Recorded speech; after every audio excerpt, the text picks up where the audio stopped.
এই সুদ ভিত্তিক অর্থনীতি বন্ধ করতে হবে, এটা হারাম। আদালতে বিচার হবে আল্লাহর আইনে, চোরের বিচার ডাকাতের বিচার হবে আল্লাহর আইনে, আল্লাহর বিধানে। আপনারা আইন মানবেন ব্রিটিশের, ইমান থাকে না, এটা শিরিক। নারী নীতি নিয়ে এত কথা বলা লাগে না, আল্লাহ তাআলা যে ঠিক যতটুকু বলেছেন ততটুকু। এই যে কোটি কোটি ভোটার, ওরা গণতন্ত্রের পূজারী, ওরা সমাজতন্ত্রের পূজারী, ওরা মানবতন্ত্রের পূজারী। তো লাত মানাত উজ্জা হুবল দেবতার পরিবর্তে এই তন্ত্রমন্ত্রের পূজা, এই ভোটারগুলা এর পূজারী না? এদের কাছে কি মনে হয় গণতন্ত্র বেস্ট, গণতন্ত্র উত্তম জীবন ব্যবস্থা, গণতন্ত্রের মধ্যেই একমাত্র শান্তি, গণতন্ত্রের মধ্যেই একমাত্র মানবাধিকার, বাক স্বাধীনতা, নেই বিচার। গণতন্ত্র মানলে গণতন্ত্রের যারা প্রবক্তা, যারা প্রভু, তারা খুশি থাকবে আমাদের উপরে। তো পূজা যারা করতো, কাফেররা লাত মানাত উজ্জার পূজা করতো, তারা কি বলতো? দেবতা আমাদের উপর প্রসন্ন থাকবে। এই গণতন্ত্রের পূজারীরা এদেরকে পরিষ্কার করে এরা যে শিরিক করছে, আমাদের আলেমরা এই সত্য কথাটা বলে না। আল্লাহ কোরআনে বলেছেন, আমি যাহা নাজিল করেছি তুমি এর বাহিরে যাইও না, অধিকাংশ লোকের কথা শুনবা না। হে রাসূল, অধিকাংশ লোক কথা শুনবেন না। কোন মুমিন মুমিনা আল্লাহ এবং রাসূল যা দিয়েছেন তার ব্যতিক্রম কিছু করার কোনো ক্ষমতা নাই। তাহলে আমাদের ধর্মীয় দলগুলা, আলেম ওলামারা, ওনাদের তো লেবাস ধরছেন খুব সুন্দর করে জনগণের সামনে, একটা দরবেশি, একটা ভাবমূর্তি, একটা ইমেজ, দাড়ি সাদা, চোখের ব্রু পর্যন্ত সাদা হয়ে গেছে, সাদা টুপি, সাদা কুর্তা, সাদা পাঞ্জাবি, খুব সুন্দর হাদিসে ওটা আমল করতেছেন, মানে একটা দরবেশের চেহারা। কিন্তু ঠিক আল্লাহ রসুল যেই কথাটা বলেছেন কাফের সমাজে, মুশরিকদের মাঝে, ঠিক একই কথা আপনারা বলার হিম্মত হারিয়ে ফেললেন কেন? একথা বললেন না কেন? ক্ষমতা লাগবে এই জন্য, তাই না? কোন কথা বললে আবার ক্ষমতা না পাই, আবার আন্তর্জাতিক মহাজনরা ক্ষমতা দিবে না, আবার জাতিসংঘ, আমেরিকা, ইংল্যান্ড ক্ষমতা থেকে আমাদের সরাই দিবে, আবার ক্ষমতা লাগবে। আরে ভাই, এই ক্ষমতা তো নবীকে দিতে চাইছিল মক্কার কাফেররা, রসুলকে নিয়েছিলেন ক্ষমতা? আমরা ধনী বানিয়ে দিব, ধন নিয়েছিলেন? আপনারা তো ধনের জন্য ব্যাংক পর্যন্ত লুট করেন। রাসূল বলছেন কি, হয় আল্লাহর বিজয় হবে, নাইলে মোহাম্মদ ধ্বংস হয়ে যাবে, মানে শহীদ হয়ে যাবে। আল্লাহর বিজয় হবে শুধুমাত্র আল্লাহর হুকুম প্রতিষ্ঠা করার মধ্য দিয়ে।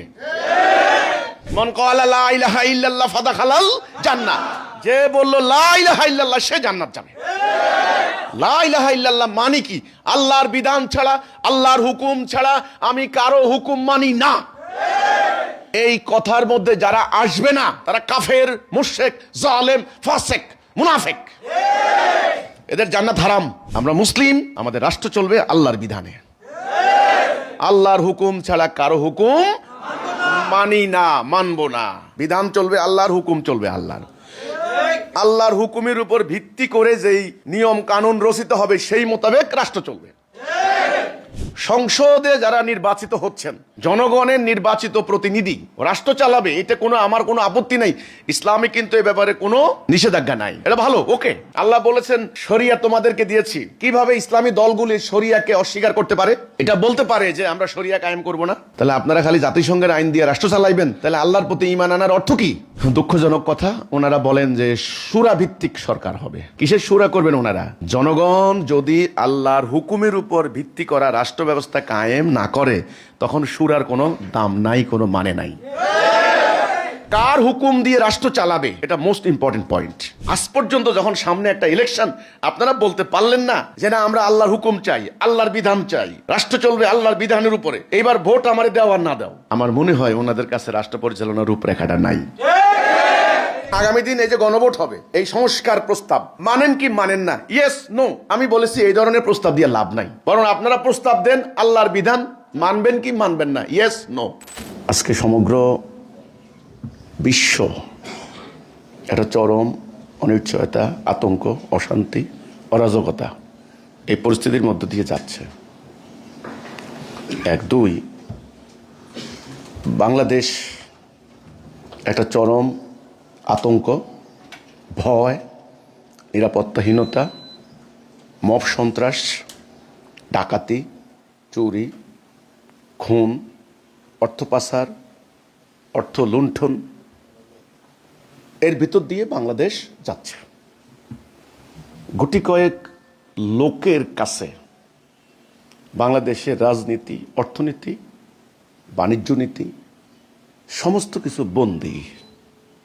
গুটি কয়েক, এই যে গুটি কয়েক লোকের হাতে সমগ্র রাষ্ট্র ব্যবস্থা, 18 কোটি জনতার ভাগ্যবন্দী, এটাকে সুশীল ভাষায় বলতে পারেন কতিপয়তন্ত্র, অলিগার্কি, অলিগার্ক।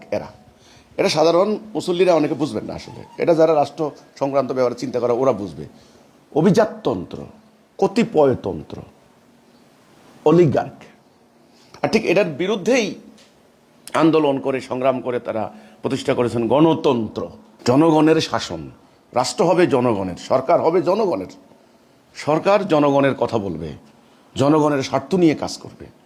জনগণ যা চাইবে সরকারও তা চাইবে। জনগণের বাক স্বাধীনতা, মানবাধিকার, নিরাপত্তা, মৌলিক অধিকার বলবৎ করবে রাষ্ট্র।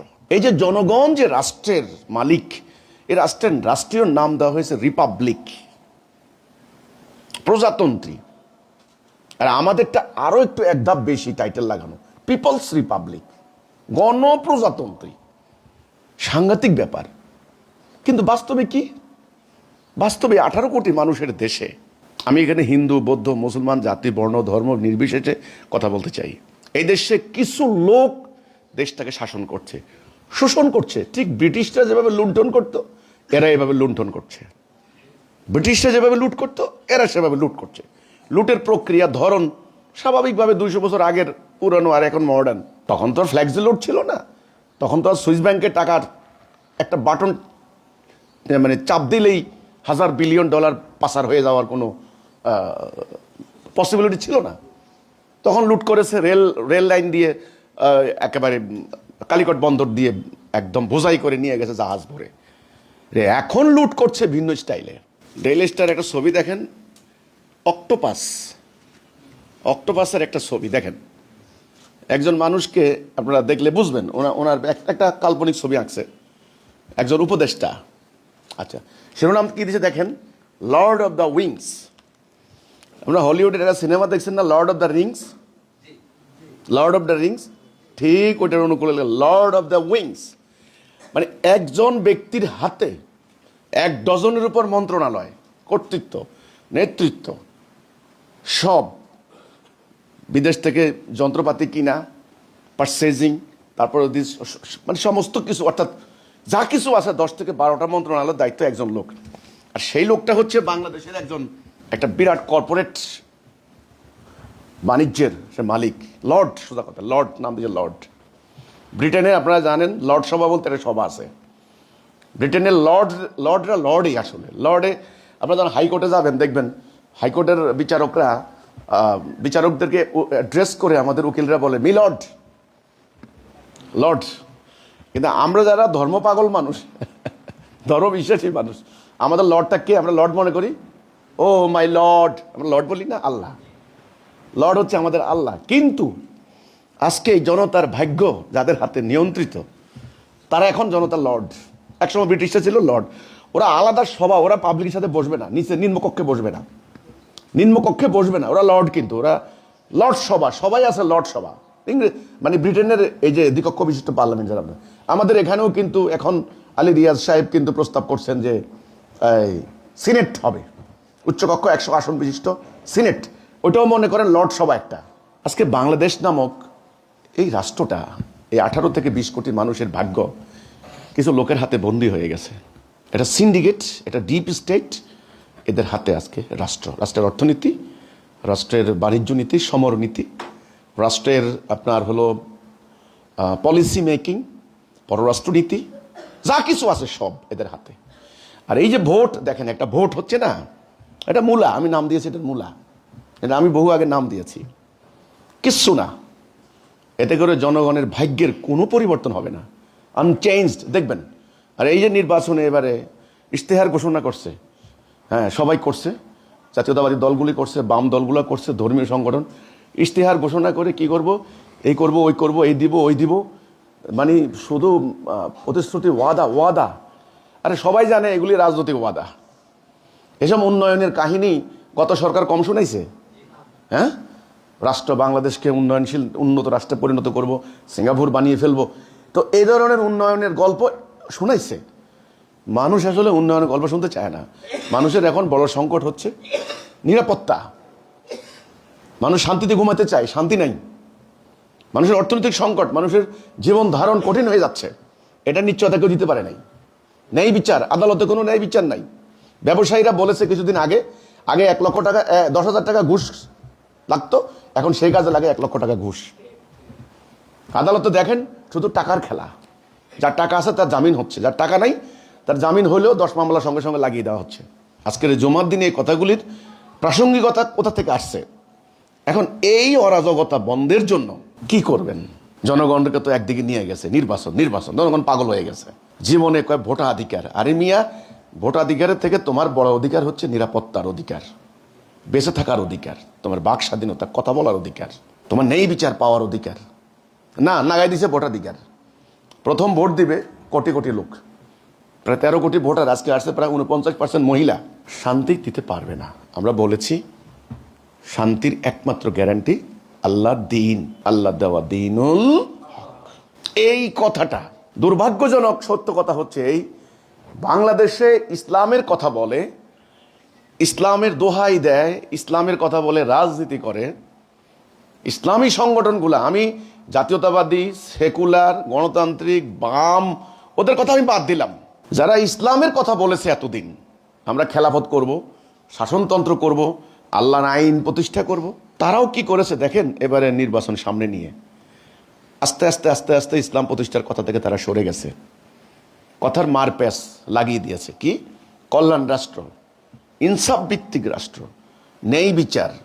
হ্যাঁ, তাহলে কল্যাণ রাষ্ট্র হয়, ইনসাফ প্রতিষ্ঠা করব, এই কথাগুলি বলছে। কিন্তু কোরআন সুন্নাহর আলোকে আলোকে এই কথা তারা বলতে পারেন নাই, বলেন নাই যে আমরা আল্লাহর দিন, তাওহীদ ভিত্তিক আল্লাহর দিন, দিনুল হক কায়েম করব। রাষ্ট্র চলবে আল্লাহর হুকুমে, আল্লাহর বিধানে। এ কথাটা বলার হিম্মত নাই। এটা কিন্তু বলেননি, কোনো দলে বলেননি, কোনো ধর্মীয় সংগঠন বলেননি। ওদের ইশতেহারে দেখেন, আর গত 1.5 বছরে ওদের নেতাদের বক্তব্য বিবৃতি দেখেন, একচেটিয়া বিবৃতি, স্বৈরাচার স্বৈরাচার স্বৈরাচার, ফ্যাসিস্ট ফ্যাসিস্ট ফ্যাসিস্ট। আরে ভাই, অন্যের সমালোচনা নির্ভর বক্তব্য না দিয়ে নিজের আদর্শ কি সেটা বলেন না, বলতে পারেননি। এরপরে নারীদের ব্যাপারে নানান ধরনের বিদ্বেষমূলক মনোভাব বলতে বলতে এবার যখন প্রতিপক্ষ চাপ দিয়েছে, এইবার আমরা নারীদের জন্য এই করব, ওই করব, ফ্রি বাস সার্ভিস দেব, বাসের মধ্যে আমরা সিসি ক্যামেরা বসাবো, আলাদা মানে কলেজ বিশ্ববিদ্যালয় হবে, 5 ঘন্টা কাজ দেব। এবার নারীদেরকে নিয়ে শুরু করেছে, নারীদেরকে একেবারে স্বর্গে আমরা নিয়ে যাব, নারী ভোটার টানার জন্য একটা পলিসি। কিন্তু সিম্পলি এই কথাটা বললেন না যে একজন মুসলিম তিনি যখন ঈমান আনে, তিনি বলে লা ইলাহা ইল্লাল্লাহ। ঈমানের প্রথম ঘোষণা হচ্ছে লা ইলাহা ইল্লাল্লাহ। নবী করিম সাল্লাল্লাহু আলাইহি ওয়াসাল্লাম কিন্তু এই কথাটাই বলেছেন, তোমরা বলো লা ইলাহা ইল্লাল্লাহ। অর্থাৎ আল্লাহ ছাড়া, এলাহ মানে কি? হুকুমদাতা, বিধানদাতা। আল্লাহ ছাড়া কারো বিধান মানি না। এলাহ শব্দটা না বুঝলে ব্যাপারটা বুঝবেন না। জনগণকে কিন্তু এগুলি বোঝানো দরকার। এগুলি কিন্তু বুঝায় না। আল্লাহ সৃষ্টিকর্তা, সবাই জানে আল্লাহ সৃষ্টিকর্তা, এই জন্য তার নাম হচ্ছে খালেক। আল্লাহ এই সব কিছুর মালিক, মানে অধিকর্তা, অধিকারী, এই জন্য ওনার নাম হচ্ছে মালেক। আল্লাহ আমাদেরকে সৃষ্টি করে ছেড়ে দেননি, তিনি লালন পালন করছেন, এজন্য তিনি রব, কারণ তিনি লালন পালন করছেন। আল্লাহ খালেক, সৃষ্টি করেছেন। আল্লাহ মালেক, তিনি সব কিছুর মালিক। কিন্তু আমরা কিভাবে রাষ্ট্রীয় সামাজিক জীবনে চলবো, এর একটা বিধান, হুকুম, আইন তিনি কি দিবেন না? সেটাই হচ্ছে এলাহ। তাহলে লা ইলাহা ইল্লাল্লাহ মানে হচ্ছে আল্লাহ ছাড়া কারো বিধান মানি না, কারো হুকুম মানি না। এটা কি খালি ব্যক্তি জীবনে না রাষ্ট্রীয় জীবনে? জাতীয়, রাষ্ট্রীয়, সামাজিক, আইন, আদালত, বিচারিক সকল ক্ষেত্রে। তাহলে একজন মুসলিমের কাছে কোরআন হচ্ছে খালি পাঠ করার বস্তু নয়, মুখস্থ করার বস্তু নয় শুধুমাত্র। একজন মুসলিমের কাছে কোরআন হচ্ছে তার সমগ্র জীবন পরিচালিত করার বিধান, কমপ্লিট কোড অফ লাইফ যেটা বলা হয়, সম্পূর্ণ জীবন বিধান। এখানে পারিবারিক ব্যবস্থাপনা আছে, এখানে সমাজ পরিচালনার নীতি আছে, এখানে রাষ্ট্র পরিচালনার নীতি আছে, এখানে কোর্ট, আদালত, কাছারি, অর্থনীতি, দণ্ডবিধি, আমদানি রপ্তানি, বাণিজ্য নীতি, সামরিক নীতি সব আছে। এবং এটা নবী করিম সাল্লাল্লাহু আলাইহি সাল্লাম প্রমাণ দিয়েছেন বাস্তবায়ন করে। এটা কোনো ইউটোপিয়া নয়, মানে কল্পিত রাজ্যের গল্প নয়। এটা প্র্যাকটিস হয়ে গেছে, এক্সারসাইজ হয়ে গেছে, এক্সপেরিমেন্ট হয়ে গেছে 1500 বছর আগে। এটা প্রতিষ্ঠা করে পৃথিবীর সবচাইতে উপেক্ষিত, অবজ্ঞাত, অশিক্ষিত, শিক্ষা দীক্ষাহীন আরব জাতি দুনিয়াকে লিড দিয়েছে কয়েক শতাব্দী এই সভ্যতা, এই বিধান প্রতিষ্ঠা করার মধ্য দিয়ে। কাজে এটা কিন্তু এক্সপেরিমেন্ট হয়ে গেছে, এমন না এটা কল্পিত কথা বলছি আমরা। এখানে আমাদের কথা হলো আমাদের ইসলামিক সংগঠনগুলির প্রতি কথা। তারা মার প্যাসে কথা বলে, এই ধরনের বিক্ষিপ্ত কথা বলে জনগণ বিভ্রান্ত হবে, দরকার নেই। বরং জনগণ যেটা সহজে বুঝে আল্লাহ যেটা বলেছেন, ইসলামের নামই হচ্ছে সিরাতাল মুস্তাকিম, সহজ সরল, সিম্পল, বুঝতে সহজ, মানতে সহজ। সেটা কি? আল্লাহ যেটা হারাম করেছেন ওটা হারাম, আল্লাহ যেটা হালাল করেছেন ওইটা হালাল। রাষ্ট্র পরিচালনার মানদণ্ড হবে আল্লাহর বিধান, মানদণ্ড, স্ট্যান্ডার্ড, ভিত্তি, ভিত্তি কথাটা বুঝতে হবে, কিন্তু সূত্র আল্লাহর বিধান, সবরেন্টি অফ আল্লাহ, আল্লাহর সার্বভৌমত্ব, সুপ্রিমেসি অফ, বলে না কনস্টিটিউশন, সুপ্রিমেসি অফ আল্লাহর ল, আল্লাহর বিধানের, আল্লাহর অর্ডার, আল্লাহর অর্ডার, আল্লাহর কমান্ডমেন্ট, ডিভাইন কমান্ডমেন্ট, এটার সুপ্রিমেসি হবে। লা ইলাহা ইল্লাল্লাহ মানে কিন্তু এইটা, মানে যেখানে আল্লাহ যেটা হারাম করেছেন ওটা স্ট্রিক্টলি প্রহিবিটেড হবে, হারাম হবে, মানে নিষিদ্ধ হবে, ওটা কোনোভাবে আমরা অ্যালাউ করব না। সুদ হারাম, কোনো যুক্তিতে সুদকে বৈধতা দেওয়া যাবে না, ওটা বাণিজ্য নীতি, ওটা অর্থনীতির একটা সূত্র। এখন যে অর্থনীতি চলছে ওটা হলো ক্যাপিটালিজম, পুঁজিবাদী অর্থ, সুদ ভিত্তিক ব্যবস্থা। পুঁজি কিছু লোকের কাছে জমা হচ্ছে, আর এরা সমগ্র অর্থনীতি, বাণিজ্য নীতি, আদালত, কোর্ট কাছারি, রাজনীতি সব কন্ট্রোল করে। এই সুদ ভিত্তিক অর্থনীতি বন্ধ করতে হবে, এটা হারাম। এক। দুই, আদালতে বিচার হবে আল্লাহর আইনে, চোরের বিচার, ডাকাতের বিচার হবে আল্লাহর আইনে, আল্লাহর বিধানে। আপনারা আইন মানবেন ব্রিটিশের, ইমান থাকে না, এটা শিরিক। নারী নীতি নিয়ে এত কথা বলা লাগে না, আল্লাহ তাআলা যে ঠিক যতটুকু বলেছেন ততটুকু, এটা বলেন না কেন? আমি সংক্ষেপে দু একটা কথা বললাম খালি। তাহলে রাষ্ট্র পরিচালনার মূল ভিত্তি কি হবে? আল্লাহর বিধান, আল্লাহর বিধান। এই কথাটা কি কোনো ধর্মীয় সংগঠন বলতে পারছে পরিষ্কার করে? বলছে কোনোদিন? আপনারা ই নিয়ে বি নিয়ে এত কথা আপনারা বলছেন কেন? এ কথা হিম্মত নাই। এখন বলে কি শুনেন, বিভিন্ন জায়গার সেমিনারে আবার ওনারা আমার প্রশ্ন করে, আচ্ছা বাংলাদেশে যদি আমরা আল্লাহর বিধান কায়েম করতে যাই তাহলে আমেরিকা, রাশিয়া কি করবে, চীন কি করবে? আমেরিকা তো ধরিয়ে লই যে বাং করে, তাহলে ভয়টা কাকে করলো? আমেরিকাকে। তাহলে আল্লাহর প্রতি কিসের ইমান আনলা তুমি? রাসূলের সাহাবীরা যখন ইমান আনার ঘোষণা দিচ্ছেন তখন মক্কার কাফেররা শক্তিশালী ছিল না? বহু সাহাবীরা ধরিয়ে নিয়ে গেছে না, নিপীড়ন চালাইছে না? হযরত বেলালের কাহিনী বলে বলে আপনারা ওয়াজের মধ্যে টাকা কামাই করেন কেন? সারা দিন পাথর চাপা দিয়ে রাখছে ওনাকে, তারপরে উনি বলেছেন আহাদ আহাদ। কেন বলেছেন? ইমান তো এটাই, আমি আল্লাহ ছাড়া কাউকে ভয় করি না। আমেরিকার ডরে, ব্রিটেনের ডরে, জাতিসংঘের ডরে আপনারা আল্লাহর বিধানের কথা ভুলে গেলেন। তো আল্লাহ তো সহ্য করবেন না, আল্লাহ তো শাস্তি দিবেন। সারা জীবন, সারা বছর আন্দোলন করে আসছেন, কর্মীদেরকে এই মানে মোয়া দেখাইছেন যে আমরা আল্লাহর বিধান করব। এখন বলে কি আস্তে আস্তে, আগে ক্ষমতায় যাইয়া লই, আস্তে আস্তে গ্র্যাজুয়ালি ধীরে ধীরে আমরা আল্লাহর বিধান কায়েম করব। এত সোজা মনে করেন না। সূরা শুরা 13 নম্বর আয়াত। আয়াতটা শুরুটা কিভাবে? আউযু বিল্লাহি মিনাশ শাইতানির রাজিম, বিসমিল্লাহির রহমানির রহিম। শারাআ লাকুম মিনাদ-দীনি, মিনাদ-দীন, দেখেন দিন থেকে তোমাদেরকে শরিয়া দিলাম, তোমাদের জন্য শরিয়া দিলাম, দিয়েছি দিন থেকে, মিনাদ-দীনি, যাহার নির্দেশ তিনি দিয়েছিলেন নূহকে, আর যাহা আমি ওহী করিয়াছি তোমাকে, মানে রাসূলকে, যাহার নির্দেশ আমি দিয়েছিলাম ইব্রাহিম, মূসা এবং ঈসাকে আলাইহিস সালাতু সালাম দিয়েছিলাম, ঈসাকে, এই বলিয়া যে তোমরা দিনকে প্রতিষ্ঠিত করো। দেখেন, আন আকিমুদ্দীনা ওয়ালা তাতাফাররাকু ফীহি, তাইলে দিন প্রতিষ্ঠা করো, এতে কোনো মতভেদ করো না। তুমি মুশরিকদেরকে যাহার প্রতি আহ্বান করিতেছ তা তাহাদের নিকট দুর্বহ মনে হয়। দেখছেন, দেখছেন কি না? মুশরিক কারা বলেন তো দেখি? আরে ভাই, যারা আল্লাহর কিছু মানে কিছু, এখানেও আমাদের আলেমরা জালিয়াতি করেছেন। শিরিকের আসল সংজ্ঞা জনগণকে দেন নাই। কবরে মোমবাতি দেওয়া শিরিক, কারো বাপ মার পা ছুঁয়ে সালাম করা শিরিক, এগুলো বুঝাইছে। কিন্তু আল্লাহ কোরআনে বলেছেন যারা আমার আয়াতের কিছু মানে কিছু মানে না। এ কথা বলেন না কেন? ডাইরেক্ট শিরিকের আয়াত, এটা আল্লাহ ক্ষমা করবেন না। এবং শিরিক যারা করবে খাইজিউন ফিল হায়াতের দুনিয়া, তাদের দুনিয়ার জীবনে ভয়াবহ লাঞ্ছনা। মক্কার কাফেররা কি নামাজ পড়তো না, রোজা করতো না, হজ করতো না? তারা শিরিক কিভাবে করতো? তারা ব্যক্তিগত জীবনে এগুলো বিশ্বাস করতো, কিন্তু লাত মানাত উজ্জার পূজা করতো। তাদের সমাজ চলতো আল্লাহর হুকুম ছাড়া, মানুষের আইনে। এরা শিরিক করতো। আজকে এই যে কোটি কোটি ভোটার, ওরা গণতন্ত্রের পূজারী, ওরা সমাজতন্ত্রের পূজারী, ওরা মানবতন্ত্রের পূজারী। তো তো লাত মানাত উজ্জা হবল দেবতার পরিবর্তে এই তন্ত্রমন্ত্রের পূজা, এই ভোটারগুলা এর পূজারি না? এদের কাছে কি মনে হয় গণতন্ত্র বেস্ট, গণতন্ত্র উত্তম জীবন ব্যবস্থা, গণতন্ত্রের মধ্যেই একমাত্র শান্তি, গণতন্ত্রের মধ্যেই একমাত্র মানবাধিকার, বাক স্বাধীনতা, নেই বিচার। গণতন্ত্র মানলে গণতন্ত্রের যারা প্রবক্তা, যারা প্রভু, তারা খুশি থাকবে আমাদের উপরে। তো পূজা যারা করতো, কাফেররা লাত মানাত উজ্জার পূজা করতো, তারা কি বলতো? দেবতা আমাদের উপর প্রসন্ন থাকবে, তাই না? কথা বুঝছেন কিনা ব্যাপারটা?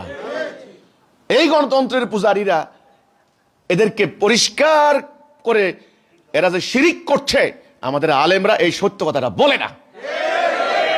এই হচ্ছে ব্যাপারটা। কোরআনে আল্লাহ কি বলছেন দেখেন, যে মুশরিকদেরকে যার প্রতি আহ্বান করো তাহা তাহাদের নিকট দুর্বহ মনে হয়। আল্লাহ যাকে ইচ্ছা দ্বীনের প্রতি আকৃষ্ট করেন এবং যে তাহার অভিমুখী তাহাকে দ্বীনের দিকে পরিচালিত করেন। আলহামদুলিল্লাহ, তোমাদেরকে আল্লাহ দ্বীনের দিকে পরিচালিত করবেন। ওরা দ্বীন থেকে আউট হয়ে গেছে, মনে রাখো। ধনুক থেকে তীর যেমন আউট হয় আর ফিরে আসে না, ওরা তেমনি, ওরা আর দ্বীনে ফিরে আসতে পারবে না। আল্লাহ দ্বীন, আল্লাহ বলছেন আকিমুদ্দিন, দিন কায়েম করো। সূরা ফাতিহা 28, সফ 9, তওবা 33। আমি আমার রাসূলকে পাঠিয়েছি হেদায়া এবং সত্য দিন দিয়ে। দিন লিউযহিরাহু আলা দীনি কুল্লিহি, অন্য সমস্ত দিনের উপরে এটাকে জাহের করবে, প্রতিষ্ঠা করবে। তাইলে আল্লাহ বলছেন দিন কায়েম করো, দিন প্রতিষ্ঠা করো। ইসলামের শুরু কোন কি দিয়া? তাওহীদ, লা ইলাহা ইল্লাল্লাহ, আল্লাহ তোমার বিধান ছাড়া কারো বিধান মানি না। এই কথার উপরে যে মানুষগুলি অঙ্গীকার করবে, ঐক্যবদ্ধ হবে, তারা দিন কায়েম করবে। আল্লাহর দেওয়া জীবন ব্যবস্থা, এখানে রাজনীতি, অর্থনীতি, রাষ্ট্র পরিচালন নীতি, সমাজনীতি সবই আছে। আল্লাহ কোরআনে বলেছেন, আমি যাহা নাজিল করেছি তুমি এর বাহিরে যাইও না, অধিকাংশ লোকের কথা শুনবা না। হে রাসূল, অধিকাংশ লোক কথা শুনবেন না। আমি আপনাকে যেই গাইডলাইন করেছি, যে পথ নির্দেশ দিয়েছি, আপনি এখানেই থাকেন। কোনো মুমিন মুমিনা আল্লাহ এবং রাসূল যা দিয়েছেন তার ব্যতিক্রম কিছু করার কোনো ক্ষমতা নাই। তাহলে আমাদের ধর্মীয় দলগুলা, আলেম ওলামারা, ওনাদের তো লেবাস ধরছেন খুব সুন্দর করে জনগণের সামনে, একটা দরবেশি, একটা ভাবমূর্তি, একটা ইমেজ ধরছেন। দরবেশ, দাড়ি সাদা, চোখের ব্রু পর্যন্ত সাদা হয়ে গেছে গা, সাদা টুপি, সাদা কুর্তা, সাদা পাঞ্জাবি, টাকনু। আমি দেখলাম ছবিতে খুব টাকনু, খুব সুন্দর, হাদিসে ওটা আমল করতেছেন, মানে একটা দরবেশের চেহারা। কিন্তু ঠিক আল্লাহ রসুল যেই কথাটা বলেছেন কাফের সমাজে, মুশরিকদের মাঝে, ঠিক একই কথা আপনারা বলার হিম্মত হারিয়ে ফেললেন কেন? একথা বললেন না কেন? ক্ষমতা লাগবে, এই তো ক্ষমতা লাগবে এই জন্য, তাই না? কোন কথা বললে আবার ক্ষমতা না পাই, আবার আন্তর্জাতিক মহাজনরা ক্ষমতা দিবে না, আবার জাতিসংঘ, আমেরিকা, ইংল্যান্ড ক্ষমতা থেকে আমাদের সরাই দিবে, আবার ক্ষমতা লাগবে। আরে ভাই, এই ক্ষমতা তো নবীকে দিতে চাইছিল মক্কার কাফেররা, চাইছিল না? যে আপনার চাচা, আপনার ভাতিজাকে বলেন ওনার চাচাকে গিয়ে, যে উনি যেভাবে আল্লাহ তৌহিদের দিকে ডাক দিচ্ছে, এটা বন্ধ করতে বলেন, আমরা ওনাকে ক্ষমতা দেব। রাসূলকে নিয়েছিলেন ক্ষমতা? আমরা ধনী বানিয়ে দিব, ধন নিয়েছিলেন? আপনারা তো ধনের জন্য ব্যাংক পর্যন্ত লুট করেন। প্রস্তাব দিয়েছিল ক্ষমতা, নারী, সব। রাসূল বলছেন কি, হয় আল্লাহর বিজয় হবে, নাইলে মোহাম্মদ ধ্বংস হয়ে যাবে, মানে শহীদ হয়ে যাবে। আল্লাহর বিজয়, আল্লাহর বিজয়টা কিভাবে? আল্লাহর বিজয় হবে শুধুমাত্র আল্লাহর হুকুম প্রতিষ্ঠা করার মধ্য দিয়ে, আর এটাই জান্নাত। মান ক্বালা লা ইলাহা ইল্লাল্লাহ ফাদাখালাল জান্নাত, যে বলল লা ইলাহা ইল্লাল্লাহ সে জান্নাত যাবে। লা ইলাহা ইল্লাল্লাহ মানে কি? আল্লাহর বিধান ছাড়া, আল্লাহর হুকুম ছাড়া আমি কারো হুকুম মানি না। এই কথার মধ্যে যারা আসবে না, তারা কাফের, মুশরিক, জালেম, ফাসিক, মুনাফিক। এদের জান্নাত হারাম। এদের মধ্যে আপনারা ওয়াজ করে ভাত খান, খবর আছে সময় মতে। এই জন্যে আমার আজকের এই খুতবায় আমি একথা বলছি, আগামীতে নির্বাচন, দুঃখ লাগে, কোটি কোটি মানুষ, এদেশের 18 কোটি মানুষের মধ্যে আপনি 16 কোটি ধরেন মুসলমান, ধর্মপ্রাণ মুসলমান। আজকের এই জুমার দিনে লক্ষ লক্ষ মসজিদে কোটি কোটি মুসল্লি নামাজ পড়তে যাবেন, কিন্তু দুর্ভাগ্যজনক এদের সামনে ইসলাম নাই, ইসলামের কোনো প্রস্তাব নাই। অথচ সিম্পল কথা হবে এটা, আমরা মুসলিম, আমাদের রাষ্ট্র চলবে আল্লাহর বিধানে, আল্লাহর হুকুম ছাড়া কারো হুকুম মানি না, মানবো না। বিধান চলবে আল্লাহর, হুকুম চলবে আল্লাহর। আল্লাহর হুকুমের উপর ভিত্তি করে যেই নিয়ম কানুন রচিত হবে সেই মোতাবেক রাষ্ট্র চলবে। সংসদে যারা নির্বাচিত হচ্ছেন, জনগণের নির্বাচিত প্রতিনিধি রাষ্ট্র চালাবে, এটা আমার কোনো আপত্তি নাই। ইসলামে কিন্তু এ ব্যাপারে কোনো নিষেধাজ্ঞা নাই, এটা ভালো, ওকে। সূরার নামে হচ্ছে সূরা শুরা, শুরা করার জন্য যাবেন, ভালো কথা। জনগণের নির্বাচিত প্রতিনিধি যাবেন পার্লামেন্টে, শুরা করবেন। এই যে শারা লাকুম মিনাদ-দীন, শরিয়া দিয়েছি আমি, আল্লাহ বলেছেন শরিয়া তোমাদেরকে দিয়েছি। কিভাবে ইসলামী দলগুলি শরিয়াকে অস্বীকার করতে পারে? এটা বলতে পারে যে আমরা শরিয়া কায়েম করব না? কিভাবে বলতে পারে এই কথাটা? আল্লাহ শরিয়া দিয়ে, শরিয়া মানে কি? নিয়ম কানুন, আইন, পথ। আমরা বলি না পথরেখা, পথ নির্দেশনা। হ্যাঁ, এই যে শব্দটা আসছে, ওই যে আপনারা খেতে পানি দেন না, খেতে পানি দেন না, জোড়া জোড়া জোড়া কয় না, ড্রেন বা যেটা পানি যায় না, সরা। চট্টগ্রামে বুঝে এটা সরি, দেখবেন হিম সরি, খাগড়া সরি, নেকুং সরি, সরা সরি। এই ওখান থেকে শরিয়া পথ, কিভাবে আপনি কোন দিকে যাবেন, কোন দিকে যাবেন না, কোনটা গ্রহণ করবেন, কোনটা গ্রহণ করবেন না। যেমন আপনি যখন কোনো রাষ্ট্রের ভিতরে হাঁটেন, রাস্তা দিয়ে হাঁটেন, কোন রাস্তা যাবেন, কোন রাস্তা যাবেন না, কদ্দূর যাবেন, ডাইনে যাবেন না বামে যাবেন, এই যে পথ নির্দেশনা। আল্লাহ বলছেন আমি দিন দিছি, আমি শরিয়া দিছি, দিন কায়েম করো, মানে সামগ্রিক ব্যবস্থা, সেই ব্যবস্থার পথ নির্দেশনাও আমি দিয়েছি। নামাজ পড়ার জন্য যেমন শরিয়া আছে, কি করবেন কি করবেন না, কতটুকু করবেন। রোজা রাখার জন্য যেমন শরিয়া আছে, কতক্ষণ রোজা রাখবেন, কি করতে পারবেন কি করতে পারবেন না, এটার নাম শরিয়া, বিধি নিষেধ, আইন কানুন, ওকে। ঠিক রাষ্ট্র পরিচালনারও শরিয়া আছে। তাহলে আপনারা খালি জাতিসংঘের আইন দিয়ে রাষ্ট্র চালাইবেন, তাহলে আল্লাহর প্রতি ঈমান আনার অর্থ কি? তা আমার আজকের এই খুতবায় আমি শুধু এইটুকু বলতে চাইব, আলোচনা বেশি দীর্ঘায়িত না। দুঃখজনক কথা, ওনারা বলেন যে শুরা ভিত্তিক সরকার হবে। শুরা ভিত্তিক কিসের শুরা? কিসের শুরা করবেন ওনারা? জনগণ যদি আল্লাহর হুকুমের উপর ভিত্তি করা রাষ্ট্র ব্যবস্থা কায়েম না করে, তখন শুরার কোনো দাম নাই, কোনো মানে নাই। আমরা আবার বলেছি, জনগণের নির্বাচিত প্রতিনিধি রাষ্ট্র চালাবে, এতে কোনো আপত্তির কিছু নাই, এটা ভালো।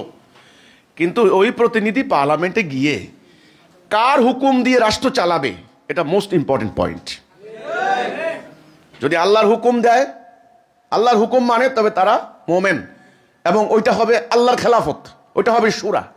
যেটা শুরার মধ্যে আজকে আমি শুরা 13 নম্বর আয়াত, আল্লাহ রসুলকে বলা হয়েছে আপনি ওদের সাথে শুরা করেন, ওদের সাথে পরামর্শ করেন।